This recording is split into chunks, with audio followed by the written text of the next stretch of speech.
There's no way to escape the consequences. Okay, I didn't do this to you. Your ancestors did this to you. Your own ancestors did this to you. Your ancestors and your leaders today, your media today, your schools today. Like I said, recognizing and acknowledging the reality of what your ancestors really did and what they really were, and yes, who they really worshiped, understanding that is just the first layer. And as soon as someone accepts this reality, that layer, they just accept that. Then they'll jump immediately to, well, how do we make a change? I'm not like my ancestors. Isn't that good enough? How do we make a change so that we can avoid these negative consequences? Because they haven't accepted that second layer, that most important second layer, which is that the consequences cannot be avoided, cannot be evaded, cannot be resisted, and cannot be defied. The punishment is already underway in America. And like I said, at least one element of that punishment is madness. This is the toll of your history. That's what this is. This is the devil taking his due. Don't you know your own folklore? Don't you know about the devil taking payment in the form of your progeny? Those stories don't come out of nowhere. It's the story of your so-called civilization. Your ancestors sold you out for the sake of pomp and splendor in their day. They sold you out so they could sip their mint julep tea on the veranda of some great plantation house in the American South, while human beings were being whipped and being raped and being treated like animals. They sold you out so that they could have their, steal their land and have their homesteads and their farms and their ranches soaked in the blood of Native Americans.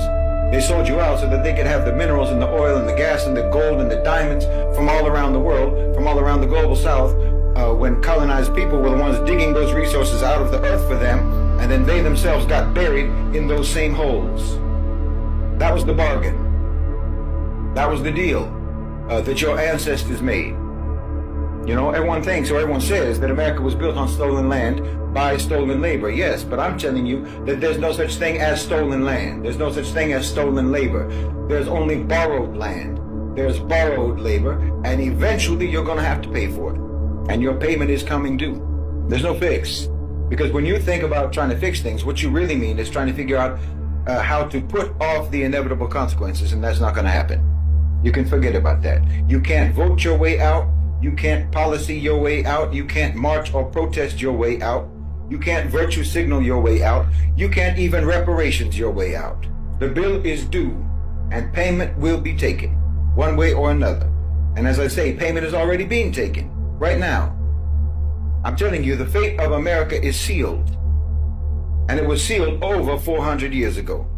You're just now reaching the end of that contract. You know, I said some time ago that Trump was actually hated in America and Europe during his first administration, everyone knows. But he was actually popular in the global South. Around the rest of the world, people liked Trump.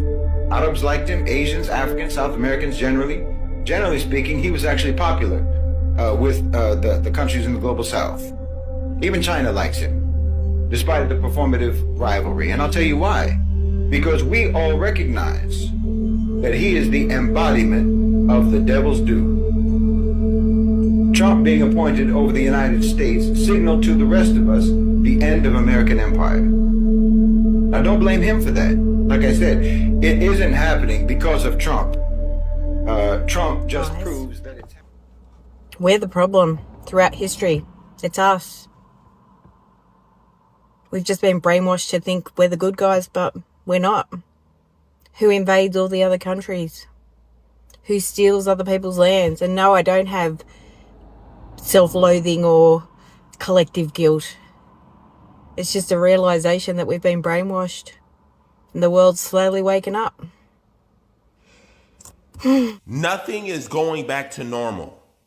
I need us as Americans to fully grasp that nothing is going to go back to normal or be the same after this. Some things are irreversible. A lot of Americans have this mindset that once Trump is over, things are going to reverse, and that isn't true. If Trump gets us into a global recession, if not a global depression, you're not going to fix that in a matter of 4 years. It's going to take possibly a decade. Do people forget that the Great Depression lasted for 12 years? From the stock market crash of 1929 until the start of World War II, that's 12 years. Are people aware that when the oil embargo of the 70s happened, it wasn't until the 80s that things got back on track? So if we're going to have an economic downturn, a severe economic downturn, especially with the petrodollar declining, it is going to take years, if not over a decade, for things to get fixed or corrected, if ever. It is your mistreatment at the hands of white people that has caused God to send down his judgment on America. Now you, in your silliness, are so forgiving. White folk ain't even asked for forgiveness. I want you to hear me.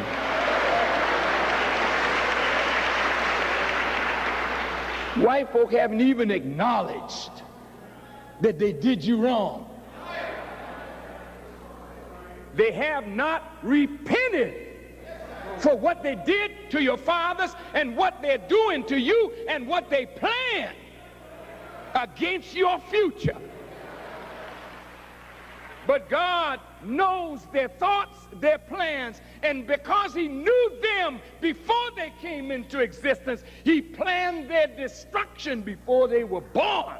America is going to collapse, and it might not be today, but we definitely don't have 50 more years. It doesn't matter if Trump leaves office today. It doesn't matter what politician gets into office, because you can't put a Band-Aid on what was built broken.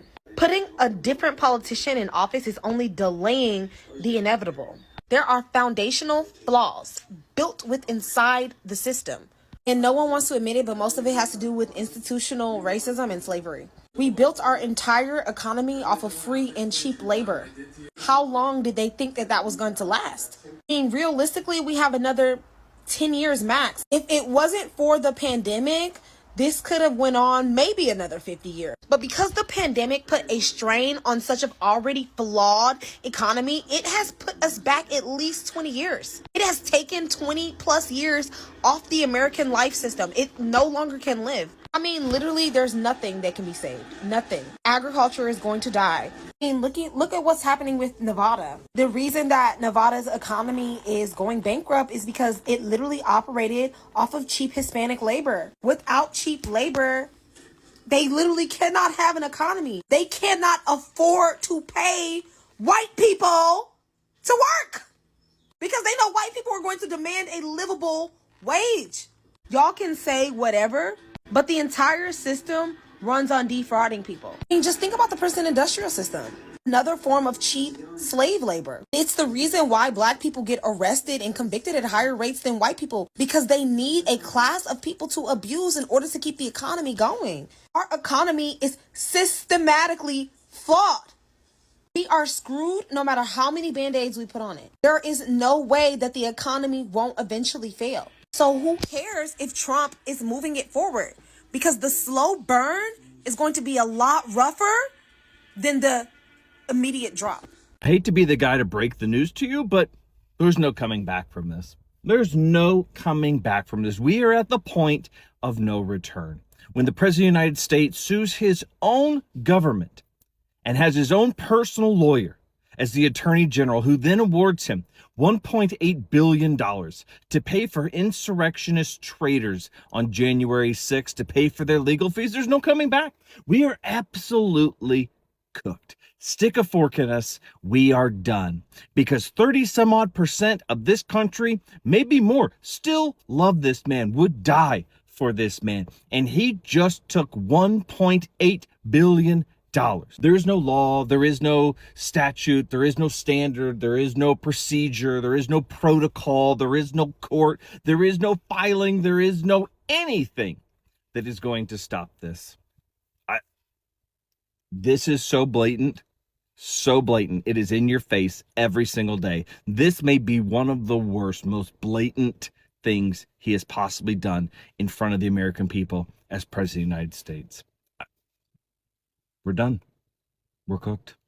America isn't special enough for God to judge us, right? I want to be very clear when I say this. What we're seeing occur in this country is the result of what has been allowed to happen in this country for centuries. Racism is a tenet foundation of America. Greed is a tenet foundation of America. This idea that, oh, we were never evil, we were never wrong, we were never this, that, and the third. You can't say that you were founded on biblical principles when you had to amend the Bible in order to get away with it. We could also say that America was founded on terrible principles because of the amendments. It was made for white men and white men with money.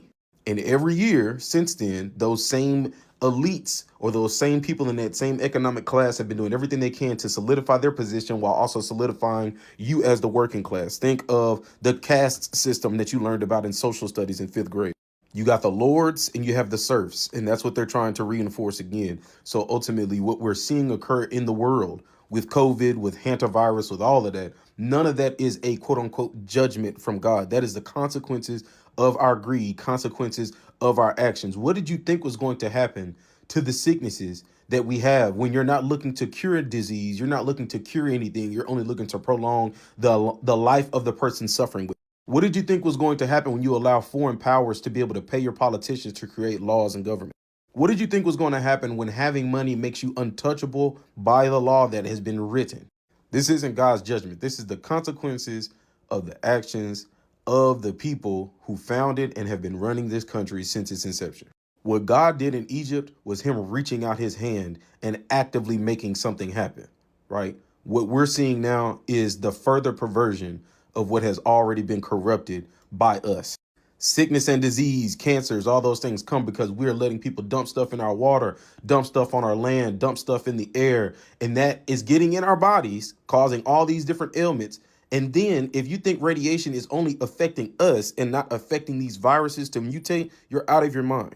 We've effectively pushed God aside everywhere and used him as a banner only when it serves us. And we honor him with our lips while our hearts are far from him. So if we want things to be different in this country, if you really want God to actually make a change and actually use his hand to do something, the Bible has clear instructions for that. 2 Chronicles 7:14, if my people who are called by my name humble themselves and pray and seek my face and turn from their wicked ways, then I will hear from heaven, forgive their sins and heal their land. God is waiting on us to humble ourselves and pray and turn from our wickedness. God is waiting for us to rectify the stupidity that we have put in place and purge all of the evil that we've allowed to go on for so long. And no, I don't mean purge as in let's go in and start killing everybody. It's a posture of the heart that needs to change within government, within local, within media, within every aspect of American culture. It needs to change. And in order for that to happen, people need to humble themselves and actually turn to the Creator. As far as what believers who are already saved need to do, we need to start being more active in participating in the American system to remove people who are using God as some kind of cover to go in and do evil things. More of us who are actually saved need to be participant in government. More of us who are actually saved need to be participant in local and federal government, as well as other positions of power. We need to take a hold of what God has already given us in salvation, in our understanding, and apply that for the betterment of the people who walk in this earth. But America is not special enough for us to be getting judged. The rest of the world is going through the same thing. It's just that we can't see it.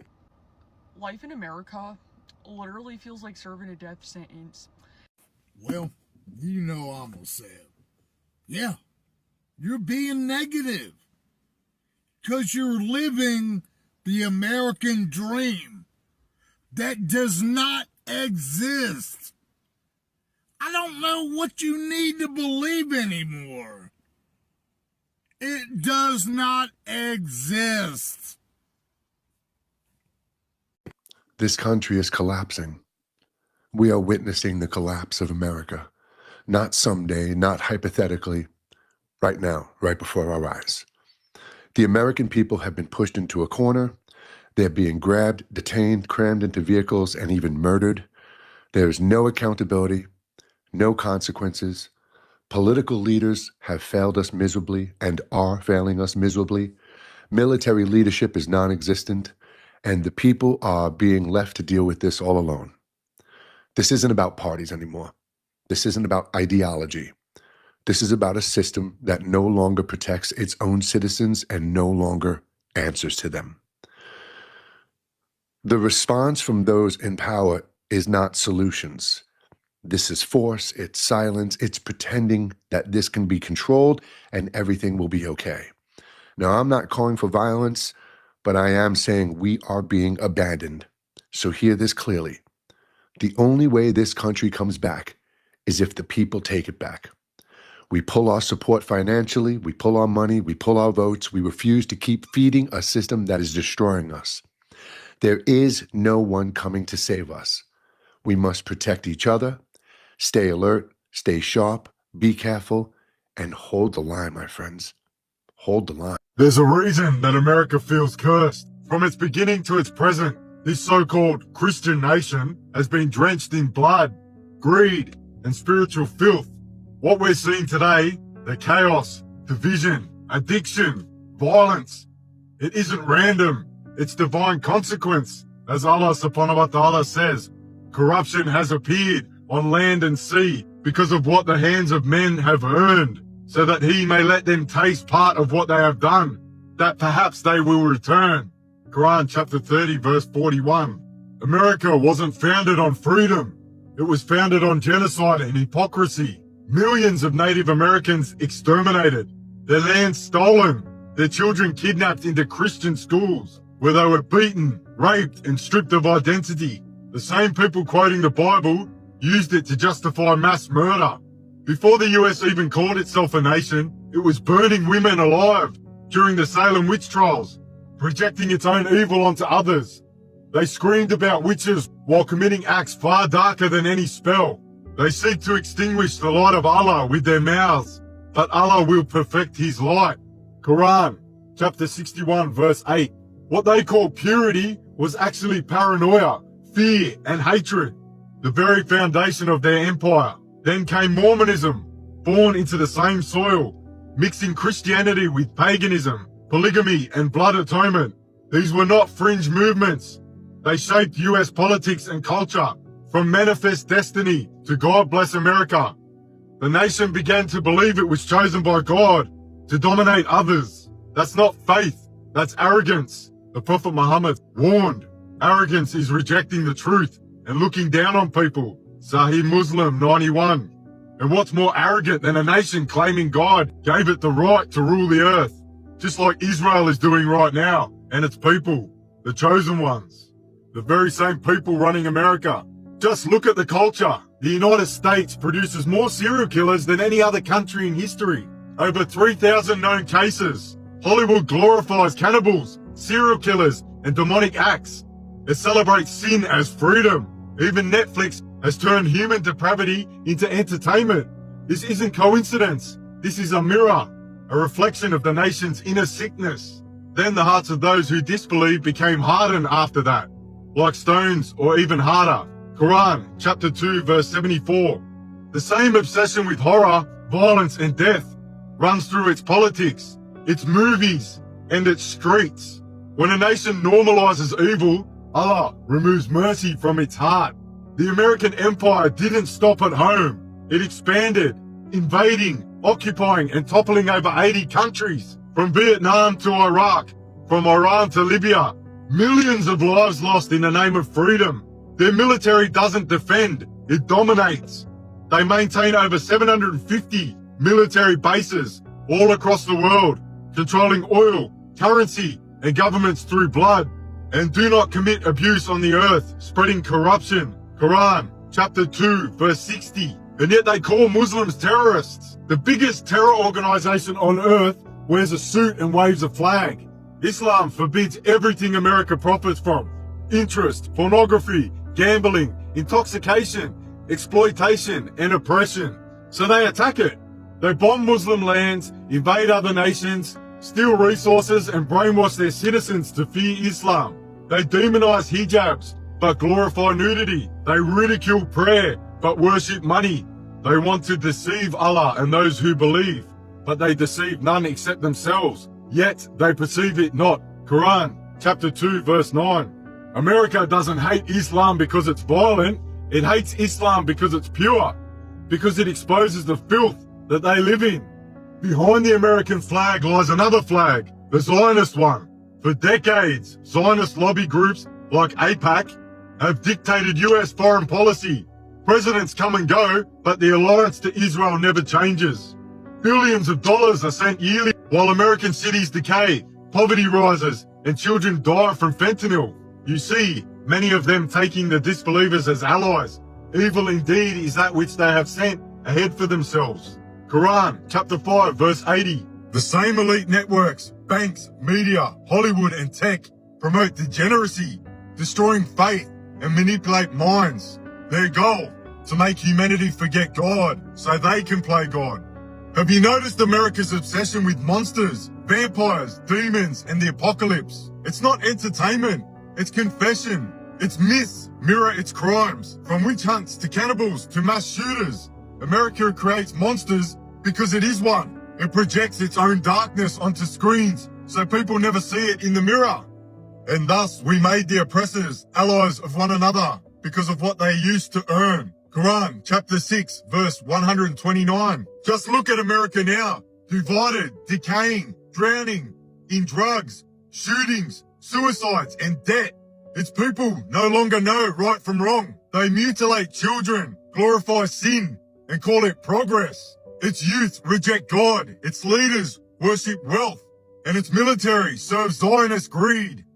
When we intend to destroy a town, we command its affluent ones, but they definitely disobey therein, so the world comes into effect upon it, and we destroy it with complete destruction.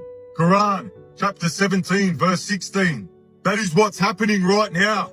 America is being destroyed, not by enemies abroad, but by the rot from within. The United States calls others terrorists, but it has terrorized the planet.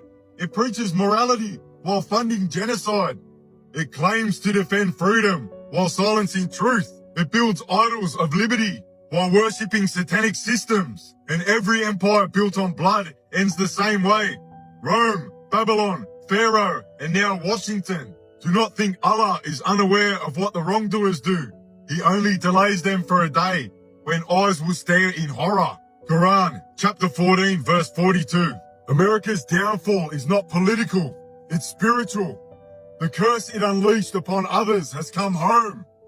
You cannot mock God, slaughter nations, and poison the earth without consequence. The land cries out, the blood speaks, and justice is coming, whether through history or through divine wrath. And perhaps then the world will see that Islam was never the enemy. It was the truth they feared all along. Assalamu alaikum wa rahmatullahi wa barakatuh. Peace and blessings be upon you and your families.